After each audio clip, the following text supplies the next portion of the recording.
Hi everyone, welcome back to another Stitches and Scribbles craft fair tutorial. My name is Erin, and today we're going to be making a very cute cup cozy using a knitting machine. So in order to make this project, you're going to need a 22 pin Addi or Centro knitting machine. You're going to need a crochet hook and any sort of pick that came with your machine to fix stitches if needed. You're going to need a darning needle and some scissors. You're going to need the yarn for your coffee cozy. I'm using Yarn Bee's Yarn ID in the color Oats from Hobby Lobby. Basically any yarn that's in a 3 to a 4 weight is going to work well for you. I just really like this Yarn ID brand. It gives some kind of soft colors. And you're also going to need some waste yarn. Mine, I believe, is an old Lion Brand mandala that I didn't use the end of. Let's get started. So we're going to start by casting on with waste yarn. And what this basically means is that you're casting on a couple rows of something that will be removed from the final product. You're just using it to kind of hold your stitches together while you sew your item. So we're going to go back to the beginning of the row, feed in our waste yarn, and go back and forth to cast on.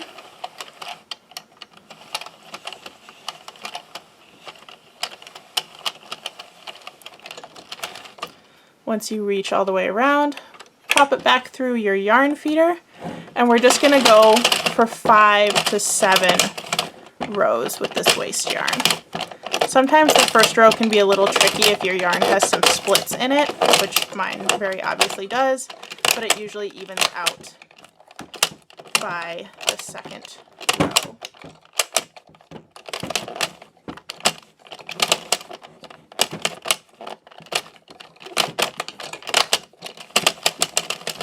There we go.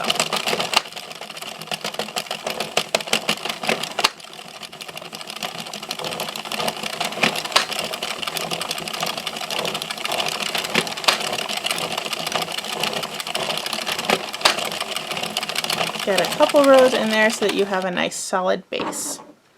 Alright, once I have those going, oops, I can move that, I'm going to trim off my waste yarn, pull it back out through the yarn feeder, and then get my actual yarn going. Probably should have pulled this out before I started filming so that I don't get yarn barf from my center pull. Well, that one wasn't too bad. Alright, once you have your yarn ready, you're going to feed it through that same loop and leave quite a bit of a tail because we're going to need it to sew up our piece at the end. Pop it in there.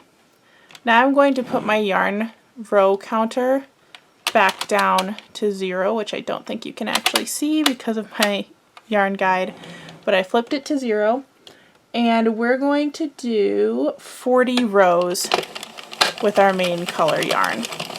So I'm getting started kind of slowly to make sure that that yarn gets in the way that it's supposed to.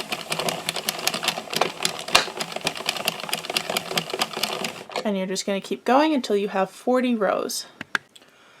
Once you have reached 40 rows, you're going to make sure you're ending at the first peg of your row. Trim your yarn end. This one doesn't need to be as long as the one we're going to use to sew it up, but you probably still want a little bit of length. And then we're going to do a couple rows in our waste yarn again. So just feed that through.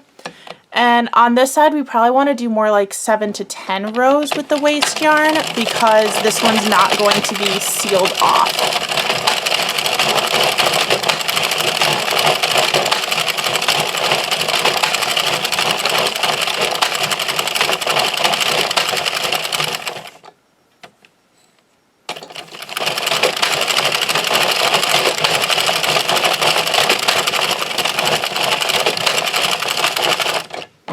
Once you've hit that point, you can trim your yarn and just keep winding until it falls off by itself. Some loops might need a little bit of help if they get stuck on there.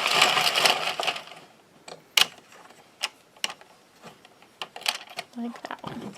But then you should be able to remove your piece. Sorry that jiggled the camera.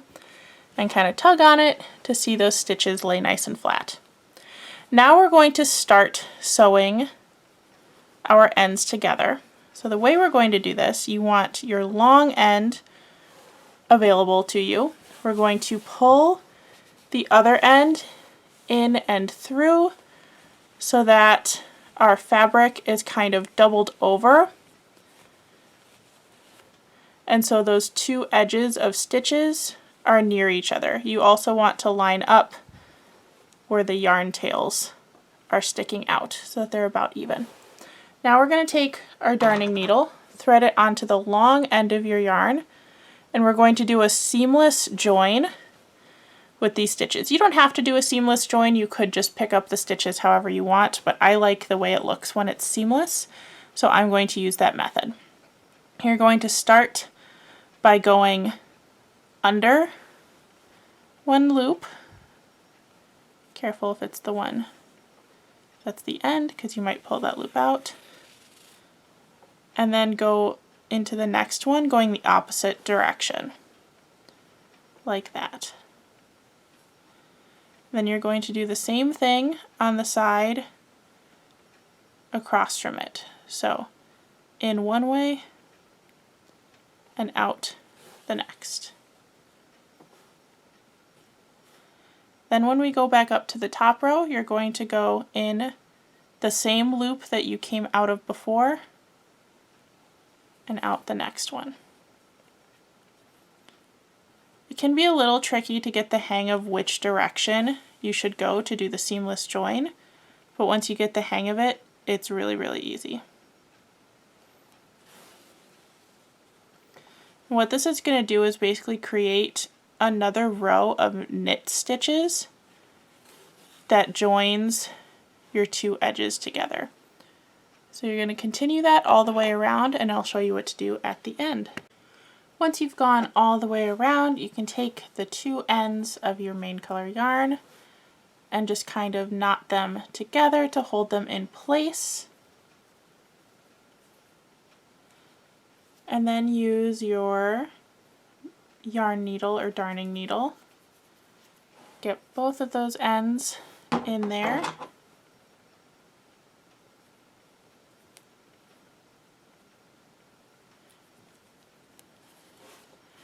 And since our project is kind of a double layered tube, you can push those back through one layer of your fabric, and then you don't actually have to weave in any of the ends, which is super nice.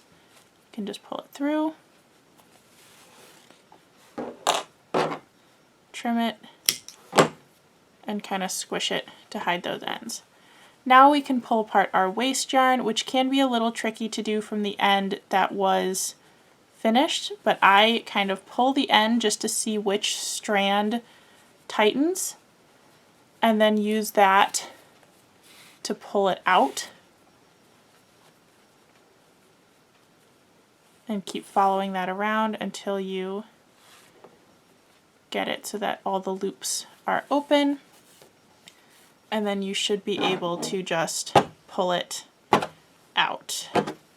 I reuse my waste yarn, so after this I will wind up the ends of this so that it can be used again, but you just pull it until it all comes out.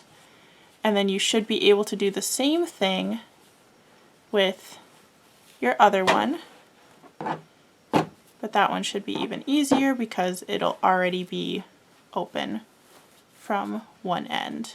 Can get a little bit tangled as you're doing this, but that's okay. If you're in a spot like me and it's not coming out, you can just cut it and then pull out all of those stubborn ends individually. Then I like to kind of adjust mine so that the spot where I sewed it together is on the inside, just to make sure that my cleanest sides are facing out. Pull on those stitches a little bit to adjust them, and there you go. You have a finished coffee cozy. So I like to put these around Starbucks cups, like the reusable ones, or just reusable coffee mugs in general, and I'll tell people that they are great for identifying whose cup is whose. They also look super cute to put on a reusable mug and like tuck a gift card in there. I made these with acrylic, which is fine for a heat safe mug, but if you are making it for someone that the mug that you're going to use with it is not necessarily heat safe, you're going to want to make sure you make it in cotton just to avoid any melting. It shouldn't melt through the cup, but you can't be too careful.